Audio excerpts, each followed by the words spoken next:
to not have the conversation and hand them the repair order and let them deal with what they're looking at is unfortunately commonplace. And all you have to do as a service manager, service director, fixed ops, or general manager is watch. You watch after delivery process towards the end of the day, and you see paperwork being handed out and no conversation about the MPI. And by the way, MPIs today are electronically done, right? Where they sent them to their cell phone. That's great. But I want to have the conversation. I want to pull that up and say, here's what we sent you earlier. Let's talk about it, and have the customer pull up their phone, click on the MPI one more time, and now let's walk through these cautions. Welcome to the Strategy with Jason podcast. Tune in for everything you need to know regarding the automotive industry. Here's your host, Jason Harris. Hey, what's going on, Podcast Nation? It is Jason Harris here, and thank you for joining me on another episode of the Golden Wrench Podcast, where I get to talk to anybody and, frankly, everybody I want to talk to when it comes to the fixed op side of the business.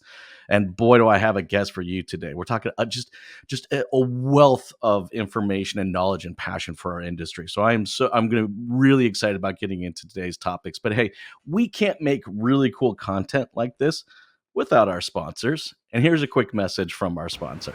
For years, I've been saying that you have to process your way to profitability, and no one knows that better than the folks at Repair 360.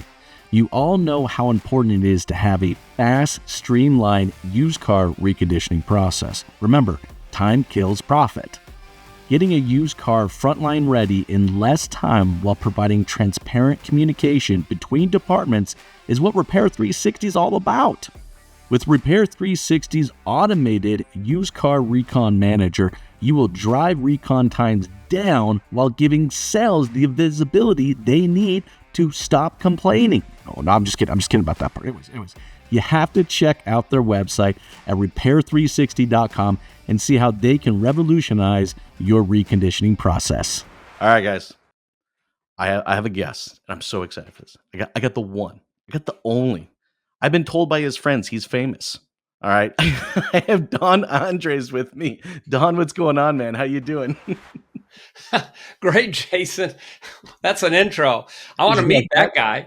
You want to meet the guy that told me that? Yeah. No, I heard it through the grapevine. I did. No, that's great. I'm glad to be here. Thanks for the invite. And I am shocked and amazed at the amount of podcasts that you've produced in the last years. Incredible. Just a few. I know. It is kind of cool. My team did just recently tell me, like, in the last month, they're like, hey, just so you know, it was just before Digital Dealer. They were telling me, like, just so you know, like, we've just hit over the 1,500 episode mark. And I was like, wow, okay, that's cool. But you know, it's funny. It's like, I can't even like comprehend that there's been 1,500 episodes. Like, that's actually kind of crazy to think. But I appreciate you taking the time to come jam with me today. I am so looking forward to getting into our topics. These topics couldn't be more timely, honestly, right? Like, yeah, absolutely. They really couldn't be more timely. And you know, just like, I love that. I got to be honest with you, Don. I really love this time in our industry when things started to contract. You know what I mean? Like, when you're like, you were a GM, you see on the variable side, when things start to contract, I feel like you really kind of see that cream rise to the top of like who the real operators are, and the ones that may have just kind of gotten away, maybe because of their brand or their location or something like that. You know, anyways, here's what I want to do, Don. I love kicking off these podcasts with an origin story, because I'm fundamentally fascinated. 1,500 episodes. I still find it fun to listen to how people just decided to get into this business or fell into this business. So let's start there, Don. How did you get started in this crazy little world we call the automotive industry? So I got to go back to Detroit, 1979. I'm dating my gal that I met in high school that ultimately became my wife. And her dad said, I was looking for a job. I had come out of community college. And he goes, well, I got a job for you. And so he introduced me to a dealership down in Detroit. He was a service manager. needed a service writer. And this is in 1979. And in those days, the techs were paid 50-50. They really did Mhm. run the show. And our job was strictly to get the cars written up and to sell the work. So it was a great opportunity for me to learn the business. But yeah, it was dating the service manager's daughter that ultimately became my wife. And I think we celebrated 44 years. So fundamentally, you can blame your wife for this, It's right? Like true. that's what you're saying here. It sounds like you were like it's her fault that you got suckered into the business, right? No, I'm just Yeah. Yeah. Yeah. And, when you're marrying such or dating such a beautiful gal, hey, you you do know what? anything she asks, right? You do 100%. anything she asks. That's awesome. And you're going to do anything to please that dad, right? Right? Of course, man. Oh, so 1979, man. Like, God, that would be fun. I'm just trying to think like some of the cars that would be coming in for service would be like some of my favorite cars of all times. I mean, you must have seen, dude. That's like the era. That's the big block era. I mean, everything coming in must just have been huge and long and loud, right? Was it? Yeah. Yeah, you're exactly right. These were big machines. And, it was a great transition because, so that was down in Detroit. We ended up moving out to the Troy Motor Mall in 1980. Mhm. And that was a dramatic difference from being down in the economically challenged area of Detroit. They weren't selling many vehicles, but they were servicing them a lot. But in those days, we had carburetors. So we had these veteran carburetor guys that overhauled carburetors, and it was a big deal. And here comes fuel injection. So Right? here comes the CFI first, Mm. and then the multi-port. And these old guys who were overhauling carburetors had no interest in learning it. And so here are these young guys going, yeah, I'll learn that. And this is the beginning of fuel injection. And here we are now, fast forward to the EVs, and I we've know got that is I was veteran gonna say, guys. isn't there some similarities there? I mean, Amazing. there had Amazing. there had to be some guys like, "Oh, this EFI stuff, it's not really gonna catch on." Like, I mean, what do I gotta like, somebody must have been saying that, were they not? Oh, absolutely. I remember, I'm at a Ford store and SBDS comes out, this massive piece of equipment that was all about diagnosing and tracing opens and shorts and all the things now within that. And these guys are like, I just want to adjust the float on my carburetor and lean it out or fix the choke. I don't want to learn that. And so it was amazing. By the end of the 80s, by the end of the 80s, these young guys were absolutely killing it, Yeah. and the carburetor guys were gone. Yeah, They I had mean, just faded away. my dad was one of those carburetor guys, right? Like, he had it was a '78 Skylark with a 460 in it, Oh and my! yeah, you know what I'm talking about, right? Like, just You know how light that vehicle is? oh man, and this thing would just like it would peel rubber out like all day long. Like the biggest motor they could find, they shoved into it. But he would just kind of sit there with his ears and just go, "Oh yeah, uh, okay. Now I know what I need to adjust, right?" Or almost do like the Jedi. I'll put my hand on the hood. Yeah, it's the back 4th cylinder. Yeah, it's misfiring. You know what I mean? Like, and then of course, so that's so cool, man. You've seen it all. You've seen it all. You saw that big transition. You went through some gas crisis. You've gone through recessions. You've really seen a lot in this business. So that's why I'm super excited about really kind of getting into some of our topics. And sure enough, that is, start talking about technicians. That's kind of one of our first topics, right? Is how to retain technicians without giving away the bank.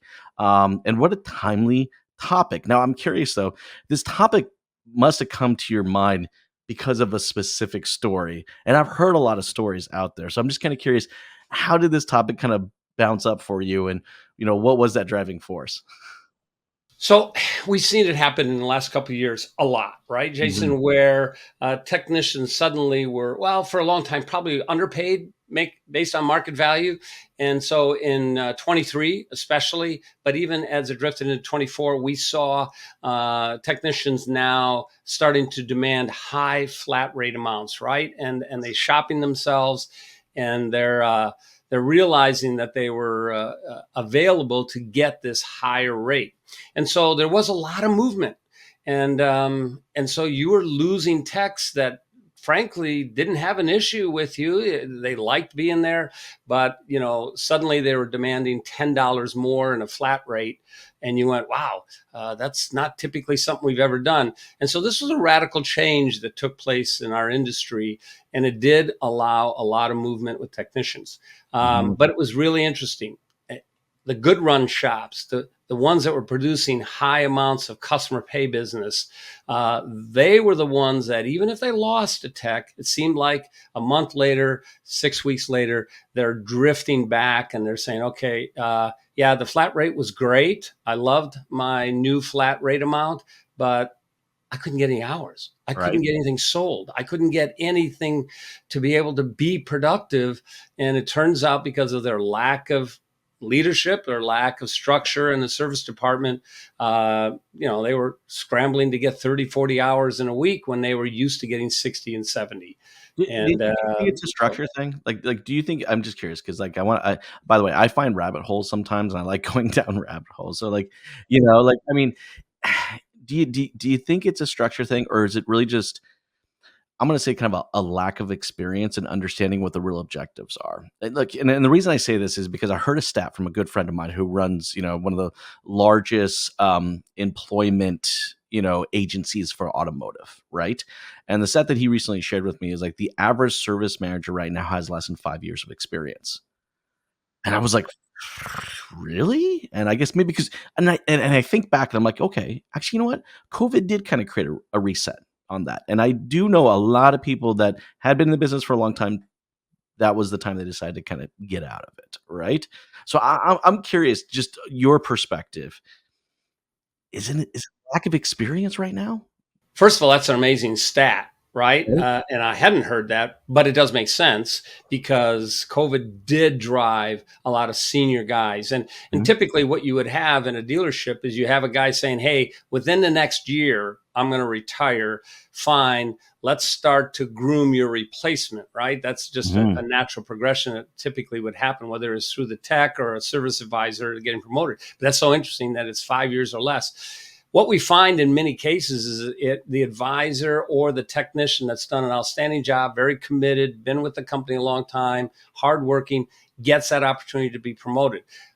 But they don't always get trained in the areas that they aren't good at. So if it's a technician, what they end up having is a tech that'll end up staying in the shop. He moves those production through the shop. He's handling problem vehicles, but he ends up hanging out a lot in the shop because that's his area of expertise and his comfort. The Mhm. flip side is the advisor, and that he never gets into the shop to realize some of the crisis and some of those things. So the failure to train in the areas that they lack an experience early on puts a service manager into a routine that is innocent, but is in fact lacking focus in an area that probably needs the most focus, whether it's customer engagement in the write up area, it's chaotic up there, or whether it's a writer that's promoted and now they don't get into the shop and realize that the shop is way behind in vehicles moving through. The dispatching system is Mhm. erratic and maybe favors some guys. So you have guys standing around, other guys got 9 jobs sitting on their workbench, deciding which one they want to work on. All While those while while things. while the other one's fiddling their fingers. No, no, Yeah, I'm yeah. I'm with you on this, and, I gotta be honest with you, I'd actually fall into this category, right? When I first, like, Dom, I'm gonna admit something to you that I probably haven't admitted to many people, alright, I think ever on this podcast, actually, look, when I became a service manager for the first time, I was a dick.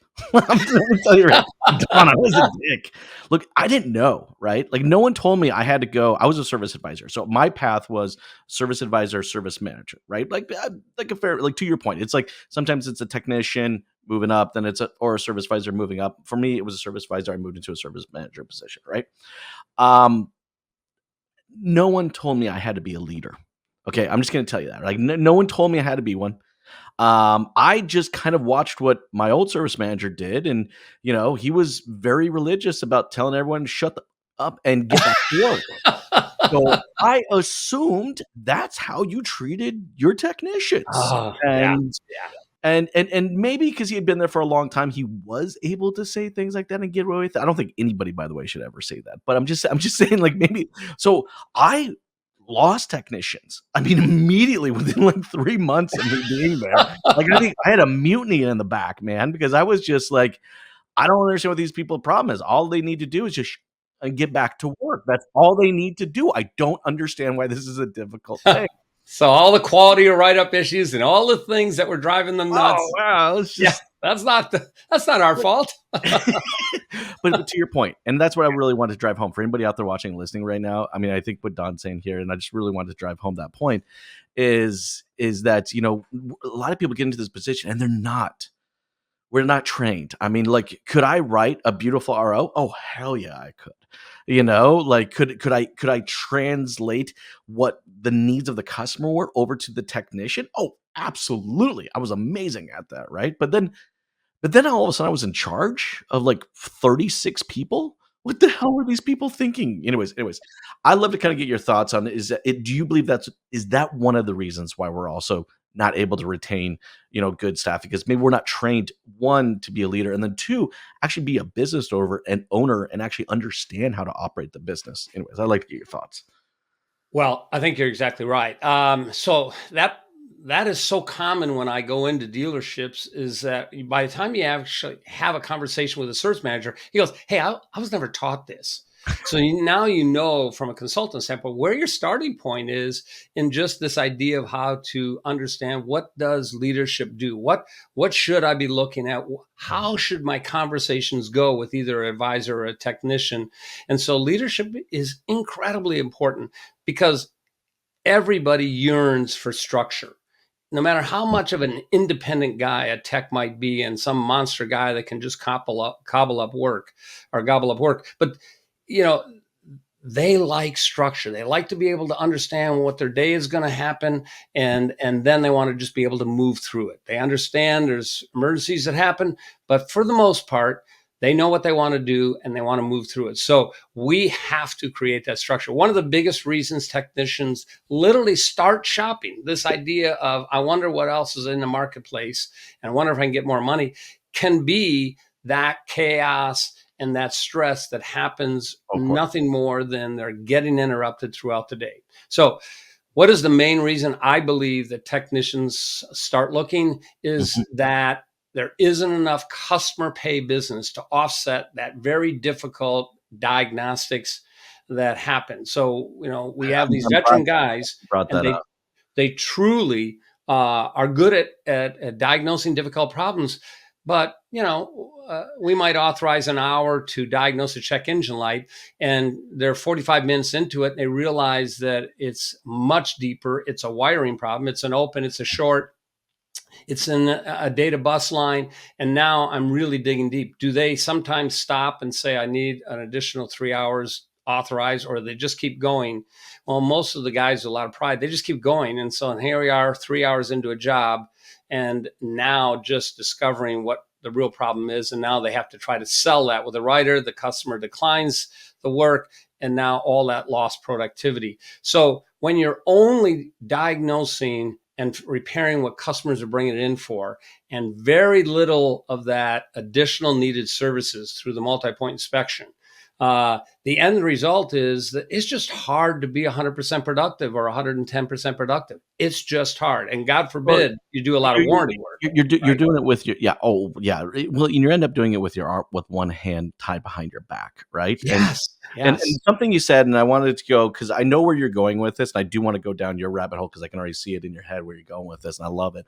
But one of the other things is, like, not only we like, and it does come a lot of I think the retention of technicians does have a lot to do with the leadership and the management of it, right? But again, when I got thrown into that, no one told me they told me I had to be a manager, which I had a horrible example of what that actually looked like, right? And then, okay, I figured it out. I had a mentor come in, tell me I needed to be a leader and kind of do that.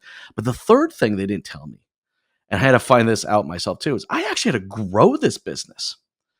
Like, what the hell? You know what I mean? Like, I was You're being literally judged doing, on that. like, what? Like, I actually, the expectation was I also had to grow this business. And again, going back to retaining my technicians, if I don't got the work, so now I had to be everything as a leader, right? I had to be a leader. I had to have empathy and listen to people cry their soup all day long. Right? Not only that, I had to manage, just the back and the forth and everything, the front of the house and the back of the house and the fires and everything going to that. At the same time, I also had to figure out how to grow that business, right? And like, look, we put people in these positions. We don't give them the training and consulting they need to actually be able to execute it. We're setting people up for failure. Now, speaking of failure, I see where you're going with what you're talking about there. And that's, I think, we're kind of getting into the dispatching, right? It's like, how are we setting the technician up for success?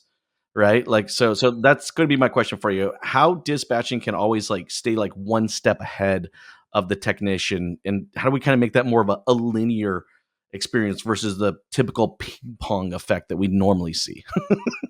Yeah, it's a great question, and before I jump right into that, I do want to say just that this customer pay business is the secret sauce to Yeah. retain it. So if they're going to do the MPI, it's got to get sold up front. So at the end of the day, I want to have a really highly trained service advisor that knows how to not just present additional needed services, whether it's strictly based on the manufacturer, if some shops are that way, and that's fine, but they still got to close that deal. And they've got to be able to have the customer be inspired to get all the work done, right? I Mhm. have to turn I got to produce customer pay hours that offset the diagnostic stuff enough that I can be 130, 140% productive and feel good about working here. I don't want to go someplace else and hope that they've got as good of a gig as I have here. So I'm going to work really hard on having a service advisor have enough ability and talent and confidence and word tracks to close as much as we possibly can, and then even follow up with the client so that the techs always have that customer pay business. Now, I will tell you, here you got all this business, and then you have this issue of actual dispatching, right? This there's so many systems out there for dispatching, whether it's centralized, whether it's the computer that dispatches the work, or whether it's simple groups, lateral supports, teams, this ultimate way of sharing hours. All these are great systems, but what we have to focus on in management is anticipating when a tech is going to be done and what's his next job. A good friend of mine, Telly Williams, says it's hours, hours, hours. I'm going to concentrate on exactly how many hours I can get out of that technician. So to do that, I'm removing all possible roadblocks. I always want to be a job or two ahead of him on what he's getting next. There's so many dispatching systems where the tech walks up finally and he tosses the RO and he says, "This one's all done. You got something for me?" And Yeah. the dispatcher goes, hang on a second. Let me see what I can find. Really? Let me see what I can find. Go have a seat on your bench. I'll try to get something to you. None of that makes sense. So a really good dispatching system that a manager needs to implement is, how much time do you need to get this job completed? Are there parts available? All the things that would go into a job that's been diagnosed, been sold, and now I just need to get the work done. That's great. How much time do you need to get that done? And by the way, when you ask that question, a technician will always tell you, give me 2 hours, give me 3 hours, I should be all set. Okay, I've got 3 hours to find him his next job. Now in the morning when it's busy, no big deal. But Jason, mid-afternoon and it's starting to get thin. No, no, Uh, look, I'm with you. I've seen this play out. I've seen this yeah, exact same thing play out too often. And you said something earlier, and I think it's, good shops make time for warranty. Do you know what I mean? Like, good shops make time for it. And this is one of the things I see. Honestly, I don't see it enough, right?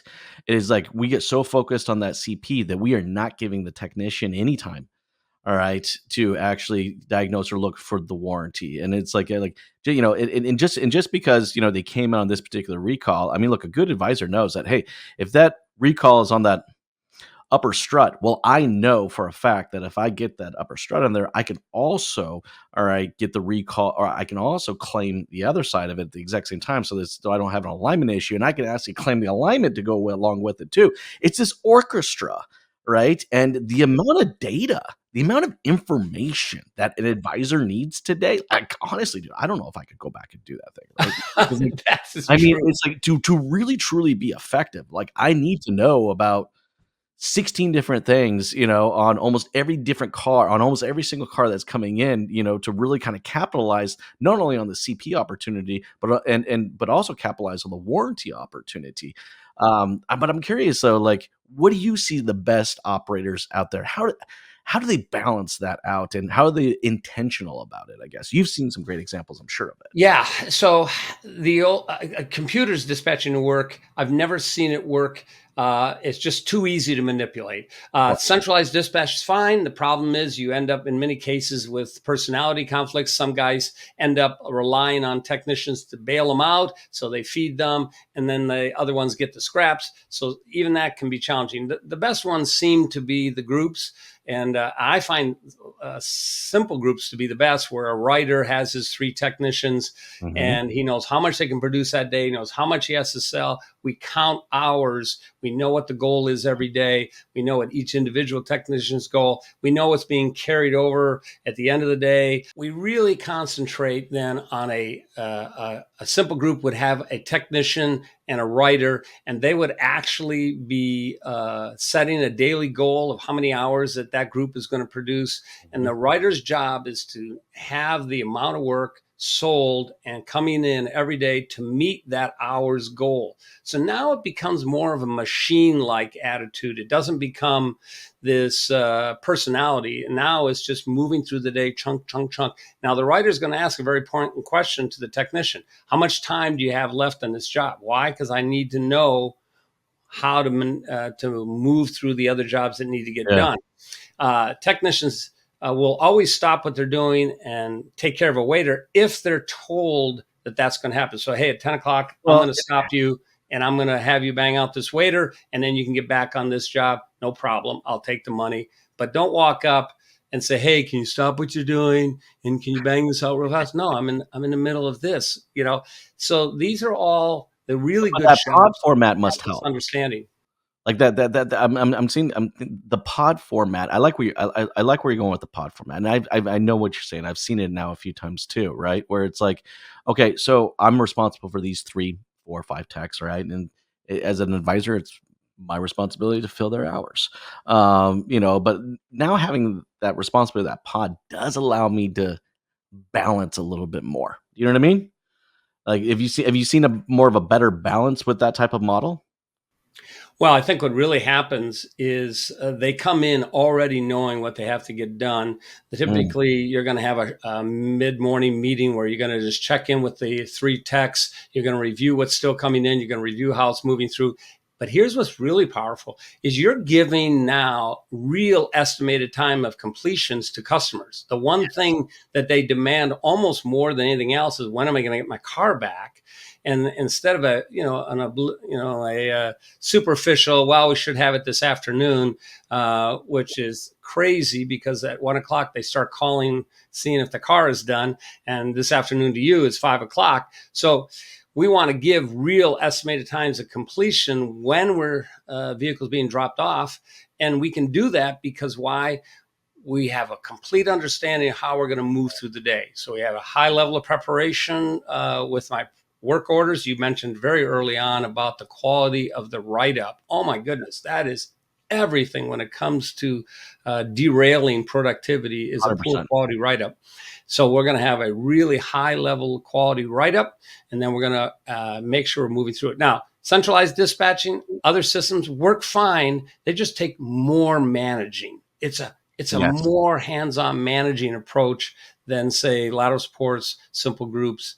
And then, of course, ultimately, you don't see it often, but teams are a phenomenal way, because if you're actually sharing hours on a team, it's incredible how productive that team can gobble up work. It's And impressive. here's the thing I found also with that team, and I'm with you. Like, not only are they going to gobble up the work, but I also find, and this is probably a perfect segue kind of into our conversation about measuring the quality of MPI. I have found it to be better in that model, right? Like, there seems to be like a, I don't know, the experience, the flow of information going back is a little more freer. I'm with you. One of the first shops I worked in was within a tower situation, and now even going into a digital, version dispatching of that, right? Like there's a chunkiness. There's that ping pong, right? Like bang over here, bang back up to you, like just you're right in that. But I'd love to if you see the same thing, but I believe in the kind of that model. I think we can actually get a more of a quality MPI, but I'd love to get your thoughts. Yeah, it's hard to implement some of these types of strategies in smaller shops. As soon as you get to a bigger shop, I had one shop that I had 19 techs and 21 bays. Mm-hmm. Nobody got two bays, right? Yeah. And so they would have the car in the air and a car underneath, right? And things of that nature. And nobody complained and nobody left me because of one reason. We had so much work and we had Sure. taken this company and shrunk it into a writer and 3 techs, a writer and 4 techs, depending on the quality of the writer. Now, that means you have to have a high quality writer to get that done, an advisor to get that done. But I think once dispatching is structured and it's a machine-like attitude and we're focused on hours, now as a manager, I'm finding myself way less involved in problems. And Yes. now I can start to Gives you the concentrate on time what you to just focus mentioned on that. Yeah. and Yeah. this quality of this MPI. Mm-hmm. We asked for the MPI to be done. It's great to see this new video series on it now. I think that's impressive. It takes me back to 1979, to be honest with you, where the tech, sometimes the cars never made it to the bay. They were up in the air and the tech had the customer under the car and he'd wave me over with a clipboard and he'd go, okay, we got a leaking pinion seal. We got a leaking crank seal here. And then he'd say, what are you bringing it for? A stalling? Yep, we'll fix the stalling problem too. I mean, Right? Yeah. this is what technicians did in those days. Yeah. And so this idea of the video is pretty powerful. I like it. I still think it needs to move through the advisor. We don't want to send it directly to the customer. I want the advisor to walk through what he's seen so they don't have the quick no button on the phone. I'm glad you said that because, like, not for nothing, but there's some amazing technicians out there, and truly amazing technicians that have no tact whatsoever. Like, just None. absolutely none. And I've None. seen some of the videos out there. Man, I put my hands over my face, go, what would you send that to a customer? But I'm with you. It does kind of need to go through the filter. It kind of needs to go through the lens of that service advisor because they are the ones that have built the rapport. There are things that that advisor knows, maybe about that individual, maybe about their previous servicing, or maybe about even what their goals are of the vehicle moving forward. That there's a lens that the service advisor has. So I'm with you on that. I do believe I love the video products. I do. But I'm with you. I think it needs to go through that lens of the service advisor. Sorry. Anyways, go ahead. Continue. Well, so I wrote a book not too long ago, and in the book, I talk about this idea of the quality of MPI. I'm at a really large store, 45 technicians, and one of the things we noticed was the variance in the quality of the MPI. And we knew that because the product we were using at the time, you could run a report to see all the cautions and fails for the entire month of each technician. And you could see where one technician had worked on 70 cars and he had cautioned 23 brakes and failed 11 of them. And the guy right next to him, who also worked on 68 cars, had cautioned 7 and failed 2 on the brakes. Why? He didn't like to do brakes. So, What a surprise. so I remember the way we decided to really try to understand it is we ended up with a contest. We said, hey guys, we're going to do a contest and you guys will judge it. We're going to bug a used car. And I want every tech over the next week to perform an MPI on it, multi-point inspection, right? And I want you to look at the cautions and the fails. And so off they went. And there was a nice prize. By the way, when it was done, it was a good prize. And so everybody was motivated to do it. We ended up with 45 different multi-point inspections. There were no 2 multi-point inspections identical. And you go, how does that happen? It had 110,000 miles. There were some things that were worn along with some things that didn't work. We bugged it with a few more things. But that was our beginning to understand that I need to start to, once I have everybody doing the multi-point inspection, then I really want to look at the quality of the multi-point inspection, the cautions along with the fails. And I personally believe the cautions are as powerful as the failures. You got an oil leak, you got an oil leak, but that drive belt Mhm. needs to start to talk about, hey, we got to start thinking about that, or those types of front suspension components that over time definitely have play, but guys don't necessarily Especially like once to I do know. suspension, so they're not cautioning, right? And look, when I was a service advisor, there were definitely things I knew about specific vehicles. So even if it didn't come back on the MPI, I'm like, look, I know this car. Okay, I've seen this happen consistently right at the 50,000 mile mark. All right, just it's not coming up right now, but let's just be prepared so the next time that I do have this conversation with you. Look, as an advisor, the MPI is one of the most important things for me because it allows, and I'm with you. The caution items for me as an advisor is what I look for, right? Because I want to front load this customer so that the next time they come in, all right, it's like I'm done. I gotta be honest with you though. I can't tell you how many times I've seen an MPI done, and it literally just like, here you go, Mr. Customer. Yeah.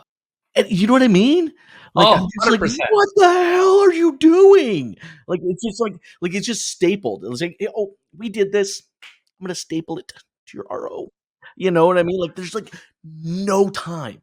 Nothing here's the thing, I guess, and I'm sure you've seen this too, right? Like, the best operators I've seen out there have this mindset of intentionality that is just contagious across everything, right? It's like, I mean, just you're intentional about creating this MPI, and I'm with you because I also see patterns too, right? If the same guy provides me 23 of them back, and I'm looking, I'm going, God, wow, these all look very similar to each other, like how much time is put into it. So I'm with you on that. But like, I guess my question is for you is like, how do we get that mindset of just let's be intentional. We got this information. Let's create an experience. Let's be intentional about it. You've seen this play out where it's been incredibly successful, but how do we get it? How do we execute that consistently? So I think first we're going to critique those MPIs, right? We're going to Sure. have that conversation. Hey, it's got 110,000 miles and it's all green. Really? You know Really? what I mean? And so I'm going to do that one on one. I'm never going to call somebody out in front of everybody, but I Mhm. definitely want on a monthly basis to look and see what were the trends, what was really happening. So I need to review MPIs, and I need to have that because I want to put the writer, the advisor, in a position to be successful. I 100%. want to put them in a position where they have something to talk about. Now, I think you brought up a great point. This idea of the work's done, the customers pick up the car, and I'm not going to do an active delivery. I'm Right? not going to talk about everything we found today on this MPI. And as you can see, there's a lot of green, but there was a couple of items that we talked about. You decided to hold off on them. Let's put together a plan to get that back in and get that done before winter. Let's do this over the next month and a half, 2 months, whatever it might be. And if they believe it needs to be done, they just couldn't that day, their time or money, that's fine.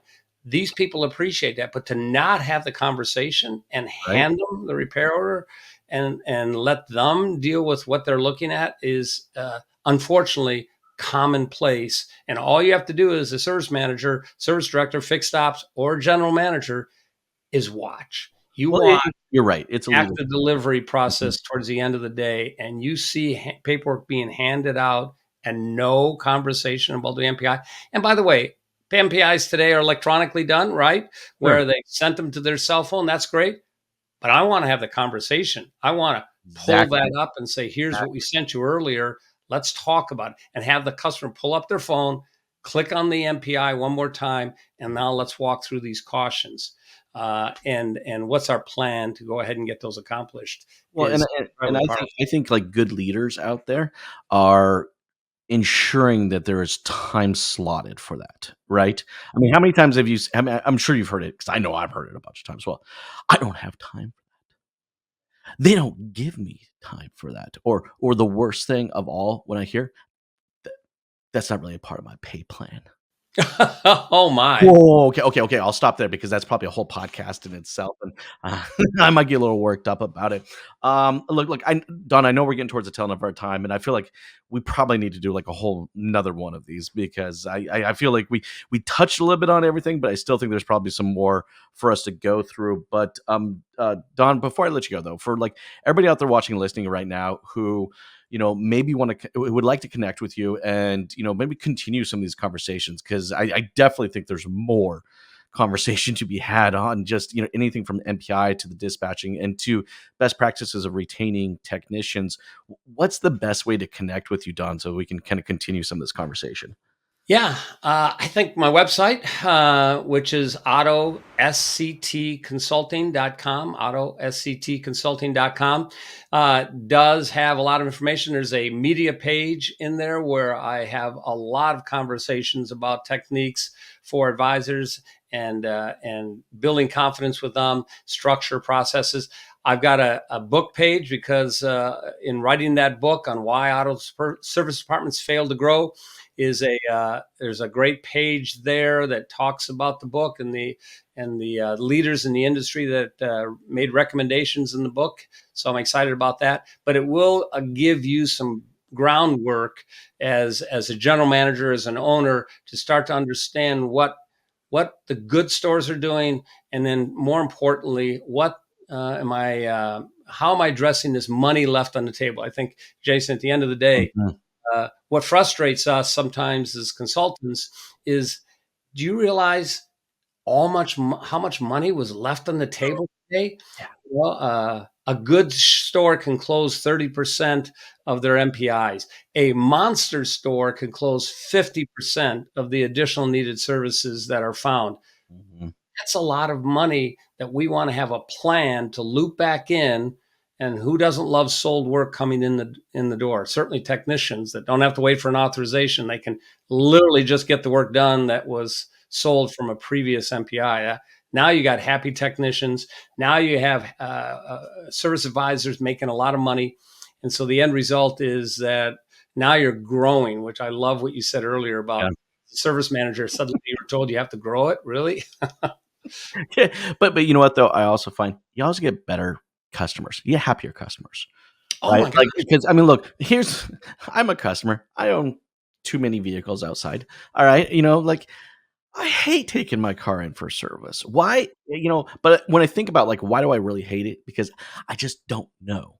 I don't know what's going to happen. I don't know if I'm going to go in and it's going to be a $100 bill, or I'm going to go in and it's going to be a $3,000 bill. And taking this time and front loading, and to your point, scheduling out maybe some of these cautionary items that is going to have to be addressed next time, right? Like, just creates like, I know I'm coming at, yes, I remember we talked about that last time.